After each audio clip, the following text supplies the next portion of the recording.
Aujourd'hui, nous allons découvrir ensemble une œuvre exposée ici au Vitromusée Romont. Il s'agit d'un vitrail commémoratif important pour deux raisons. Premièrement, il est ancré dans un contexte culturel significatif et deuxièmement, il souligne la belle amitié et la collaboration entre deux artistes actifs dans la région.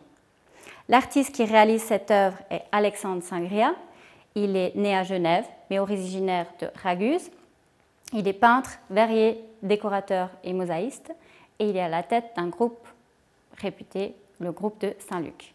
Le groupe de Saint-Luc est né à Genève en 1919, il est actif pendant l'entre-deux-guerres et il est présent dans la région en 1930. Le but de ce groupe était celui de renouveler l'art sacré catholique.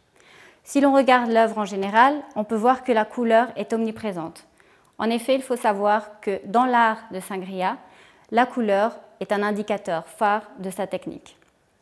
Un autre détail qui peut nous interpeller est l'absence de réseau de plomb typique aux vitraux. Cette raison est liée à un contexte historique, c'est-à-dire que durant les années de guerre, il était difficile de se procurer des baguettes de plomb et c'est en collaboration avec l'atelier Herbert Fleckner que l'artiste opte pour cette solution astucieuse.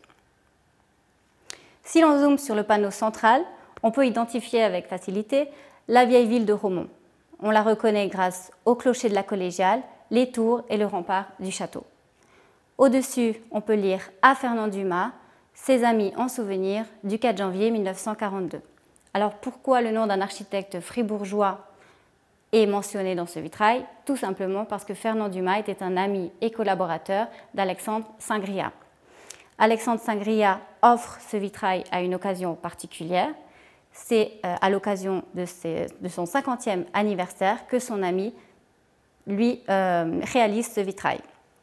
Ce vitrail aussi permet de souligner les 20 ans de collaboration entre ces deux hommes.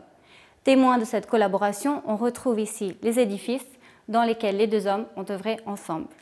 L'identification n'est pas évidente, mais l'on suppose que la première église serait l'église d'Orsenance, la deuxième Notre-Dame du Valentin, donc, qui aurait été construite sous la direction de Fernand Dumas.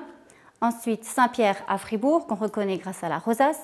Et le dernier clocher, on suppose qu'il s'agit de l'église de Sansal, première église construite par Fernand Dumas.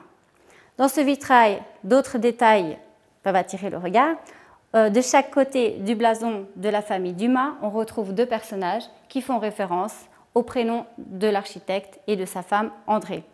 Sur ce panneau, on a Ferdinand III de Castille, qu'on reconnaît de rouge vêtu, couronné, auréolé, portant dans la main droite un sceptre et dans la main gauche un globe.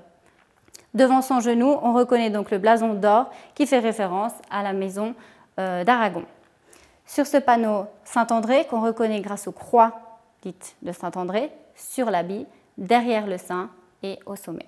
Au pied des deux personnages, on retrouve la liste des amis de Fernand Dumas.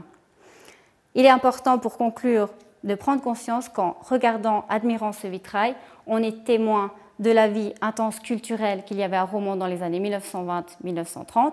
On est témoin également de la technique d'Alexandre Singria dans le domaine du vitrail. Et pour finir, on est témoin de la belle collaboration et de la belle amitié entre ces deux hommes.